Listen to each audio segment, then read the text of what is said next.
Olá turma, tudo bem? Hoje 31 de março de 2020, estamos gravando aqui a nossa segunda aula semanal e hoje é um dia muito importante para as companhias, tá? Porque como é o último dia do mês, mas o mais importante, o último dia do trimestre, o primeiro, hoje é um dia que as companhias vão fechar balanço e vão ter que reportar os seus resultados para os acionistas, né?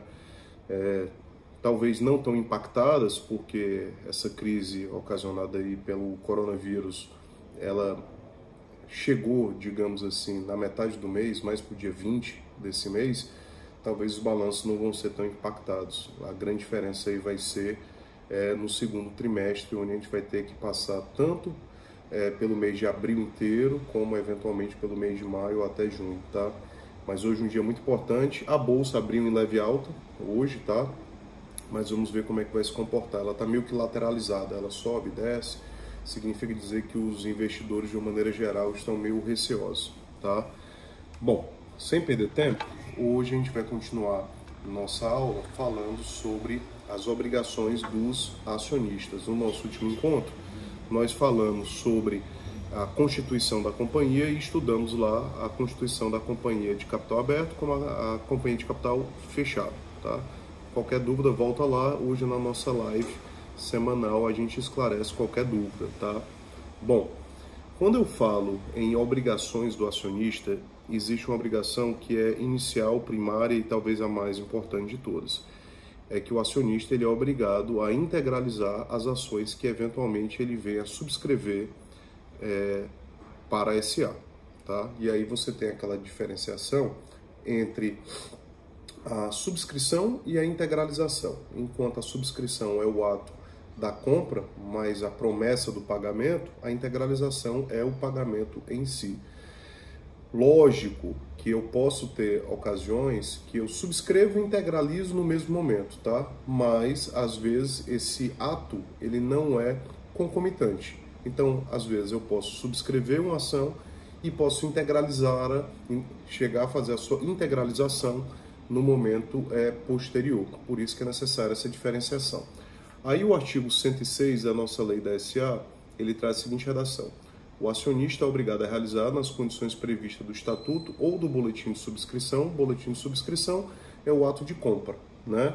A prestação correspondente às ações subscritas ou adquiridas. Aí ele continua, tá? O acionista, parágrafo 2º, o acionista que não fizer o pagamento nas condições previstas no estatuto ou no boletim ou na chamada ficará de pleno direito constituído em mora, sujeitando-se ao pagamento de juros, correção monetária e de multa do estatuto que o estatuto determinar não superior a 10% do valor da prestação. Bom, isso é importante. Empresarial 1, vocês já estudaram os conceitos de acionista remisso, né? E como é que aquele acionista constituído em mora pode vir a adimplir a sua obrigação ou pode ser executada a adimplir a sua obrigação. Bom, aqui na lei da SA nós temos regras diferentes e específicas para o acionista remisso. Essas regras elas estão previstas no artigo 107 da lei da SA. Olha como é que ele fala. Ó.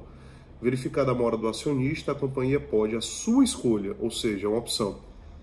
1.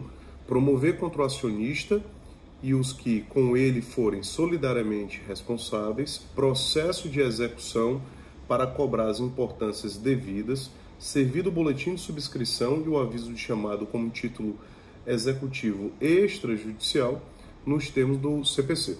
Bom, quando ele fala com aqueles que são solidariamente responsáveis, o que é que ele está querendo dizer para a gente, tá? No momento que a SA lança novas ações, aí eu estou falando no mercado primário, o acionista subscreve aquelas ações, ou seja, adquire as ações e se compromete ao pagamento daquelas ações, mas não necessariamente precisa integralizar, pagar naquele momento. O boletim de subscrição pode dizer, por exemplo, que ele vai pagar em 10 parcelas, tá? Mas é possível que antes mesmo de integralizado total o valor daquelas ações, o acionista venha a vender aquelas ações. Então você vai ter uma ação, vamos supor que o acionista subscreveu 100 mil ações ao valor de R$1 cada ação. Então ele tem que pagar para a SA R$100 mil. Muito bem, né? Vamos dizer então que essa subscrição, essa integralização, perdão, vai se dar em 10 parcelas, cada parcela de R$10 mil. Então o acionista, ele integralizou a primeira, a segunda, a terceira e a quarta e a quinta parcela. Então ele integralizou 50 mil ações das 100 mil ações que ele subscreveu. Poderia o acionista alienar, vender para outra pessoa as 100 mil ações, sendo 100% integralizadas e somente 100% subscritas e somente 50% integralizadas? Sim, ele pode.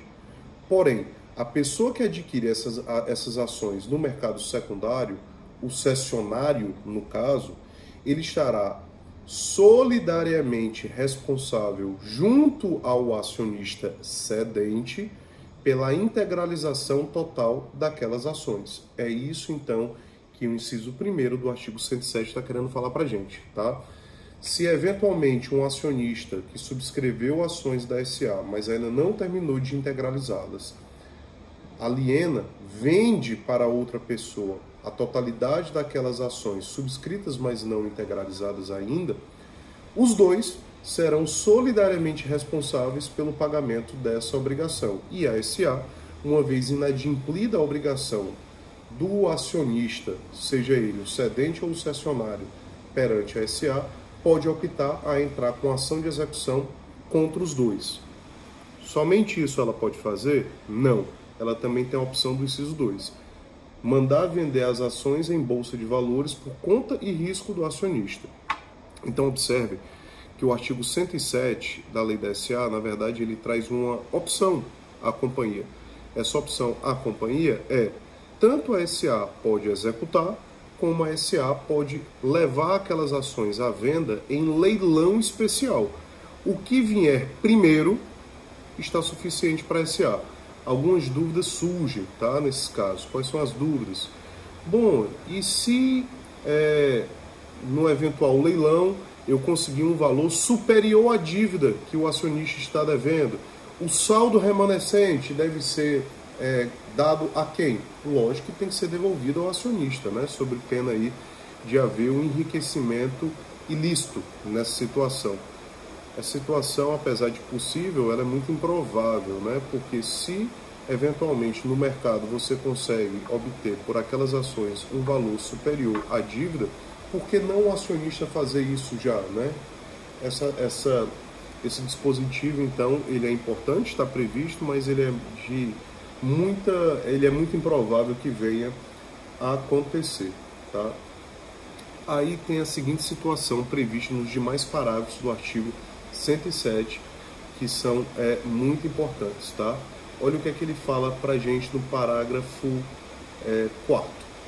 Se a companhia não conseguir, por qualquer dos meios previstos neste artigo, a integralização das ações, poderá declará-las caducas e fazer suas entradas realizadas, integralizando-se com lucros ou reservas, exceto a legal.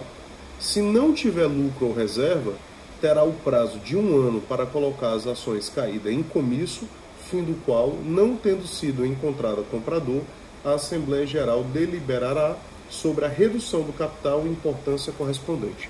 São duas coisas aqui, tá?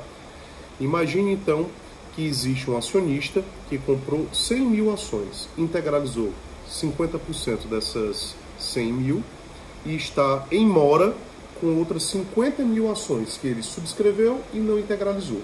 A SA foi e entrou com ação de execução contra aquele acionista e também tentou vender em leilão aquelas ações. A ação judicial, ela foi frustrada. O que é que significa? Que por mais que ela tenha tentado executar algum bem do acionista, ela não conseguiu, tá? A venda em leilão também foi frustrada, ou seja, ela não conseguiu encontrar nenhum comprador para adquirir aquelas ações no preço de emissão dela. O que é que a SA pode fazer, então, depois dessa constatação? Ela pode declarar as ações caducas. E o que é que significa declarar as ações caducas?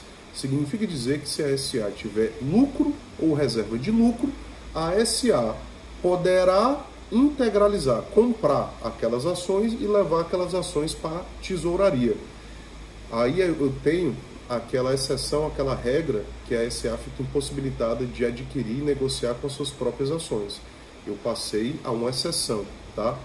Mas aí a continuação do parágrafo 4º, ele fala mais uma coisa. E se a SA não tiver lucro ou reserva, o que é que ela pode fazer? Bom, se uma vez declarada caducas aquelas ações pela SA, ou seja, ela executou, não conseguiu ter sucesso, ela também tentou vender em leilão especial, não teve sucesso, declarei as ações caducas. O que é que eu posso fazer?